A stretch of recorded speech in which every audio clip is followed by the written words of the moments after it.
Masih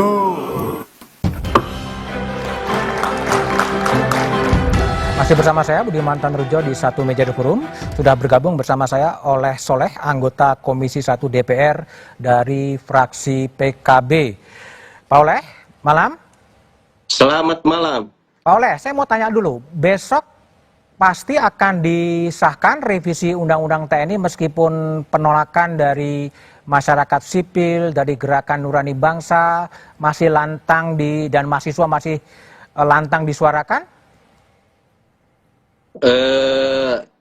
Hasil daripada rapat-rapat koordinasi dan rapat-rapat konsultasi, pimpinan sudah memutuskan bahwa insya Allah Ta'ala kalau tidak ada perubahan kembali, bahwa agenda paripurna besok akan dilaksanakan. Ada beberapa agenda yang dimana salah satu agendanya itu adalah pengambilan keputusan untuk diminta persetujuan terhadap RUU TNI untuk disahkan menjadi undang-undang. Oke, apakah itu artinya reaksi-reaksi penolakan publik lewat Gerakan Nurani Bangsa, lewat mahasiswa, lewat kampus, itu semuanya sudah diakomodasi oleh Panja dan Komisi 1 DPR? Pertama saya menyampaikan apresiasi yang setinggi-tingginya dan rasa hormat yang setinggi-tingginya kepada semua elemen bangsa yang terus ingin mengawal mengawal daripada TNI ini supaya pada koridor jalur yang semestinya sesuai dengan amanat reformasi. Bahwasanya masyarakat, semua elemen bangsa tidak ingin kembali di masa kelam. Masyarakat tidak ingin adanya hidup kembali tentang dui fungsi abri. Masyarakat juga tidak ingin bahwasanya sektor-sektor publik, sektor-sektor jabatan-jabatan yang semestinya diduduki oleh masyarakat sipil ini juga tidak serta-merta diduduki oleh TNI. Nah, ini apresiasi ini ya saya sampaikan, dan jujur saja kami DPR merasa terbantu, kami juga DPR merasa dibarengi oleh seluruh elemen bangsa. Hanya saja perlu diluruskan. Perlu diluruskan bahwa apa yang menjadi kekhawatiran seluruh elemen bangsa di dalam pembahasan draft RUU Undang-Undang TNI yang masuk ke Panja ini berbeda dengan RUU yang beredar di masyarakat luas. RUU mana sebetulnya yang resmi, yang formal dibahas di Panja itu sebenarnya yang mana? Yang dibahas di Panja ini kan merupakan sebuah finalisasi hasil dari satu konsultasi minta saran pendapat dari seluruh elemen bangsa. Saya jumlahnya kalau nggak salah di atas 15-20 kelompok yang mewakili daripada kelompok-kelompok masyarakat, termasuk diminta saran dan pendapat pandangan dari TNI itu sendiri. Nah, sehingga kami di Komisi 1 ini betul-betul mendengarkan dan menimbang, banyak menimbang bagaimana aspirasi masyarakat ini harus terakomodir di dalam perubahan undang-undang ini gitu. Oke. Di mana itu Mas Oleh yang aspirasi publik yang sudah didengar dan dipertimbangkan dan diakomodasi pada pasal mana? Salah satu contoh misalkan ini juga beredar di publik seolah-olah di naskah akademik misalkan, di draft undang-undang yang lama misalkan. ini beredar bahwa TNI boleh menduduki jabatan sipil, misalkan kan gitu. Artinya bahwa di sana memiliki makna bahwa Dewi Fungsi ABRI akan hidup kembali, kan seperti itu. Kan begitu kan? Nah, sementara masyarakat kan nggak mau seperti itu. Kalau misalkan dia mau menduduki jabatan sipil, syaratnya adalah keluar atau nonaktif atau pensiun. Nah, sehingga kekhawatiran Dewi Fungsi ABRI ini tidak terjadi. Oke. Ini kan aspirasi besar yang ditangkap oleh DPR. Nah, kami mendengar dan kami ikut mengawal hal itu gitu. Oke, jadi sudah didengar ya? Oke. Sudah didengar. Oke, Bib. Jadi aspirasi Anda Gerakan Nurani Bangsa, Anda yang salah terima informasi atau gimana sih? Jadi perlu kami tegaskan bahwa janganlah masyarakat sipil yang disalahkan, baca draft yang salah, Pak Oleh. Kalau seandainya kami juga tidak pernah diberikan draft resminya yang mana tuh kami tidak pernah diberikan. Teman-teman semua bisa cek sekarang, buka aja dpr.go.id. Ada nggak yang kemarin sudah disahkan? Itu saja tidak ada. Jadi saya sangat berkeberatan kalau ada pihak-pihak seperti Pak Oleh yang bilang bahwa oh, ada salah tuh ngelihatnya draft lama. Ya bagaimana kami bisa memberikan masukan yang wajar seandainya kami juga tidak diberikan informasi yang cukup. Itu satu. Kemudian ada sedikit kesalahan.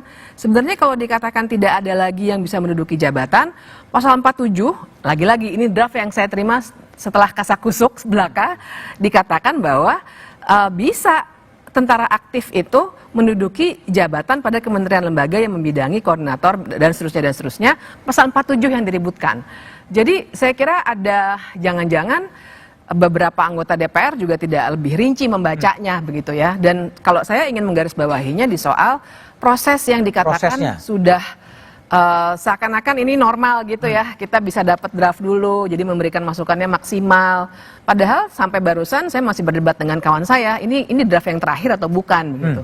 Dan ini bukan kesalahan kami. Karena yang namanya menurut pasal 96 Undang-Undang 12 tahun 2011 tentang pembentukan peraturan perundang-undangan, membentuk undang-undang itu harus secara partisipatif yang bermakna dan harus transparan.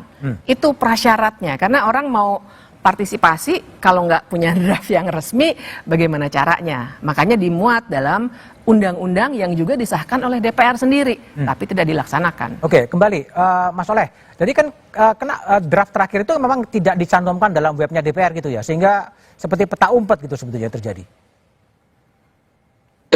Saya koreksi dulu ya kepada Mbak yang tadi. Saya kan tidak menuduh ataupun tidak menyalahkan terhadap pengawasan dari masyarakat sipil. Tidak, saya tidak. Saya juga tadi mengapresiasi bahwa apa yang dikhawatirkan oleh seluruh elemen bangsa terkait kekhawatiran tumbuh kembalinya Dewi Fungsi ABRI dirasakan juga oleh kami. Nah, dirasakan juga oleh kami. Hanya saja barangkali ini akses data barangkali. Akses data yang tidak didapat oleh seluruh elemen bangsa. Nah, saya tidak mengomentari hal ini karena memang itu bagian daripada kesekretariatan. Tetapi mungkin juga ada pertimbangan lain. Karena ini mungkin sedang bergejolak, banyak multi ditutup dulu gitu ya? Ya, saya supaya aman pembahasannya. Artinya saya tidak menjustifikasi bahwa siapapun ini salah tafsir, salah ini. Yang saya ambil di sini adalah memiliki kekhawatiran yang sama, memiliki tujuan yang sama, memiliki sebuah keinginan yang sama. Bagaimana ABRI independen betul-betul sesuai dengan ruh yang diamanatkan oleh reformasi. Nah, seperti itu. Baik, Pak Oleh. Mas Andi, saya ingin pertanyaan. Ini ada satu yang agak kontradiktif. Pada satu sisi, teman-teman aktivis mengatakan khawatir dengan kembalinya Dwi Fungsi ABRI dua sisi TNI, tapi yang mengatakan tidak perlu khawatir. Ini ada sebuah gap pemahaman yang cukup 180 derajat sebetulnya. Apa celahnya sebetulnya di sini nih? Ya kalau saya kasih skenario terburuknya ya. Ya. Jadi misalnya dengan menggunakan metode penempatan dulu, ada TNI aktif sebagai eselon 1 di KKP. Itu tidak merubah pasal 47. Ya. Tapi dikaitkan dengan tugas TNI AL penegakan hukum di laut. Maka ketika menterinya melakukan permintaan ke Panglima untuk menempatkan perwira Angkatan Laut di KKP, celah itu dipakai. Dengan menggunakan metode yang sama, saya mentotal ada 43 kementerian lembaga yang bisa diduduki oleh perwira aktif dengan metode yang sama. Dan itu nggak kejadian. Ya, yang sekarang kita adalah 15 atau 16 yang pada dasarnya tadi saya bilang legalisasi dari apa yang sudah terjadi di 10 tahun. Saya misalnya begini, saya bisa berargumen TNI aktif boleh di bea cukai. Karena di pasal 7 Undang-Undang TNI ada kata-kata penyelundupan. TNI aktif bisa di Kementerian Perhubungan, Dirjen Perhubungan Udara atau Dirjen Perhubungan Laut. Karena ada tugas OMSP tentang terkait dengan terorisme, tentang pengamanan transportasi udara dan laut. Ya, bisa saja dengan mencari celah-celah seperti itu. Kekhawatiran saya tadi pasal 47 itu bedol, bablas gitu semuanya. Tapi kemudian nggak kejadian.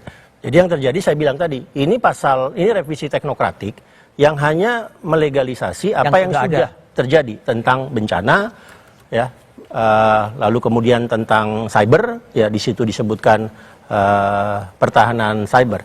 Jadi tiba-tiba ada rem yang sangat signifikan nih, atau bahkan rem tangannya diangkat nih.